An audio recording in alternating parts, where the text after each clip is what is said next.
Yeah, it's time to start talking about that good old fight coming up. Brian Norman Jr. versus Devin Haney. Who do y'all have? I'm going to let you know right up front.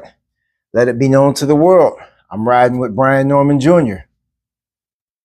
Not only do I like the young man's personality, and don't get me wrong, fighters are fighters, but Devin Haney playing the bad guy ain't really it for me, personally. Branding himself as the bad guy. It's not really it for me. He's had a couple of antics outside of the ring, and the way he comes across sometimes is just, a brush off to me. I will become more of a fan of a fighter if there were more of the Abdullah Mason approach. And this is just me. I'm 45. I'm not a younger individual like a lot of people who are boxing fans are. So they might like the rah-rah, the hype, the talk and all of that, but I'm not really a fan of it. But that's not why I'm picking Brian Norman Jr. over Devin Haney.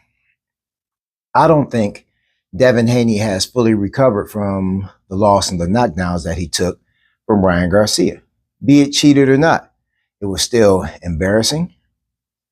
And the knockdowns were pretty tough that he took. They weren't easy knockdowns. So I don't think that he really bounced back fully, especially based on his last fight where he was, ragging Ryan Garcia out there in New York. That last fight wasn't an aggressive fight. It wasn't the same fight when he fought Linares. It wasn't the same fight when he fought Haney. I don't think Devin Haney's confidence is fully back. And for him to take on Brian Norman Jr., who is very strong. They had Brian Norman Jr. to lose. They had him pegged to lose when he fought out in Cali, fought Santillan out in Cali. He knocked him out. He disconnected that guy's Bluetooth back a couple months ago out overseas. Listen, Brian Norman Jr. is strong and he's not to be slept on. He has a great foundation. He has great skills. And when I looked at him like Santillan, I was watching his form, his defensive tightness. Like, he takes shots just like everybody else takes shots. But he has good form. He has very good countering ability.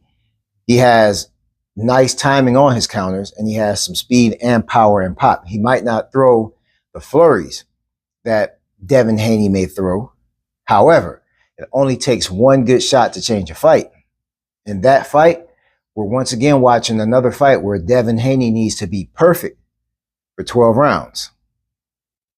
Brian Norman only needs one moment.